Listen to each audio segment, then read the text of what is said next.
Hi price allot கர்த்தர் நாமத்துக்கு மகிமை உண்டாவதாக. இன்றைய வேத வசனம் ஆதியாகமம் 3ஆம் அதிகாரம் 1ஆம் வசனமுக்கு இப்படியாக சொல்லப்படுது. தேவனாகிய கர்த்தர் உண்டாக்கின சகல காட்டு ஜீவன்களை பார்க்கணும்.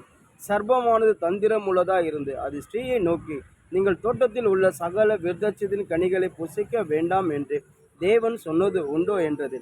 அதாவது ஏசப்பா படித்த மிருகங்களே பார்த்தீங்கன்னா சர்ப்பம் ரொம்ப தந்திரமானது, சர்ப்பம் ரொம்ப மாயமானது. அது எப்படின்னா ஆண்டோடைய பிள்ளைகளுக்கு விரோதமாக அதை எழும்பி வேலை செஞ்சு அது கத்தரை விட்டு பிரிக்கணும் சொல்லி பயங்கரமாக திட்டம் போட்டு, அது போல தான் ஆதாமுக்கு ஏவலுக்கும் அந்த சர்ப்பம் பயங்கரமாக அவங்க திட்டம் போட்டு ஆண்டை விட்டு பிரிக்கும்படி அந்த சர்ப்பம் செய்து, அதாவது ஏசப்பா பார்த்தீங்கன்னா ஆதாம் ஏவலை உருவாக்கி அவங்களுக்கு சகல ஆசிரியர் கற்றுக் கொடுத்து ஏதம் தோட்டத்தில் போய் அவங்க தோட்டத்தில் விட்டுட்டு, இந்த தோட்டத்தில் உள்ள சகல விதத்து கனிகளை நீங்கள் புசிக்கலாம், நீங்கள் எல்லாவற்றையும் நீங்கள் புசிக்கலாம். ஆனால் ஒன்று இந்த நன்மை தீமை அறியத்தக்க இந்த கனியை மட்டும் புசிக்காத கத்தர் சொன்னார். ஏன்னா இந்த கனியை நீங்கள் புசிக்க நாளிலே, அதாவது நீங்கள் பாவத்தில் விழுங்க சொல்லி ஏசப்பா எல்லா ஆசீர்வாதம் ஆதாமுக்கு எவ்வளோ கொடுத்து, அப்படி இருந்தும் அவங்க ஆண்டுடைய பிள்ளையாக இருந்தால் அந்த ஆசீர்வாதத்தை பெற்றுக்க முடியாமல் சர்பம் அவங்களுக்கு பயமாக தந்திரமாக வேலை செஞ்சு கத்தரை விட்டு பிரிக்கணும்னு சொல்லி போய் சர்பம் ஸ்ரீயை போயிட்டு பலவீனமாக பார்த்துட்டு ஸ்ரீகிட்ட இதுமாதிரி சொல்லுது, இந்த கனியை நீ புசிக்க வேண்டாம் சொல்லுங்க. ஏசப்பா சொன்னாரா, நீ கனியை புசித்தனா நீ சாக மாட்டேன், இந்த கனியை நீ புசிக்கிறதுனா உன் கண்கள் திறக்கப்பட்ட நன்மை தீமை உனக்கு எதுன்னு தெரியும் சொல்லி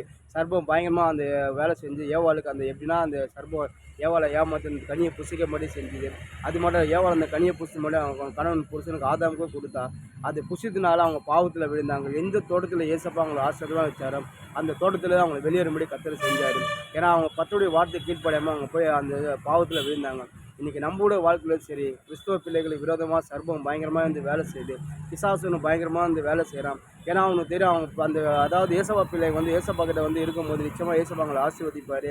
அந்த ஆசீர்வாதத்தை பெற்றுக்கொள்ள முடியாதபடி அவங்க எல்லாவற்றையும் கற்றுக்கிட்டு பெற்றுக்கொள்ளாமல் தடை செய்கிறான். தடை செய்து எப்படியாச்சும் அவன் ஆண்டோட பிள்ளைகளை அவன் வஞ்சிக்கிறான், ஏமாத்துறான். நீ இதை பண்ணாத, நீ அதை பண்ணாத, நீ செபிக்காத, நீ பைபிள் வாசிக்காத, நீ சர்ச்சைக்கு போகாத சொல்லி கிறிஸ்தவ பிள்ளைகளுக்கு அநேகமாக ஏம்பி வேலை செய்கிறான்.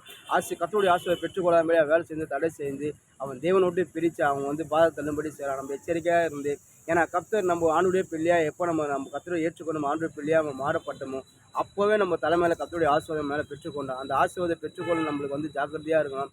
சர்பம் பயங்கரமாக தந்திரமான சர்பம், அதாவது கெச்சிக்கிற சிங்கம் சாத்தான் யார் இவங்களாம் காத்துருக்குது. ஆனால் நம்ம ஆராதி தேவன் ராஜ யூத சிங்கம் நம்ம பாதுகாக்கிற தேவனாக இருக்காரு. நம்ம ஒன்று சர்பத்துக்கு செவில் கொடாமல், சாத்தானுக்கு செவில் கொடாமல் கர்த்தர் வார்த்தை நம்ம கீழ்ப்படி செவில் கொடுப்போம். நிச்சயமாக நம்ம கர்த்தர் நம்மளுக்கு கொடுத்த ஆசீர்வாதம் எல்லாவற்றையும் நம்ம சுதந்திரம் கொள்ளும், எல்லாத்தையும் பெற்றுக்கொள்ளும். சகலமும் கர்த்தர் நம்மளுக்கு செய்வார். சகல வித ஆசீர்வாதம் நம்ம கர்த்தர் ஆசீர்வாதம் நிரப்புற வல்லமுள்ள தேவனாக. ஒன்று நம்ம சர்பத்துக்கு செவில் கொடாமல் ஜாக்கிரதையாக ஆண்டு கீழ்ப்படிந்து அவர் வார்த்தையை செவில் கொடுவோம், எல்லாவற்றையும் பெற்றுக்கொள்வோம். ஆமென்.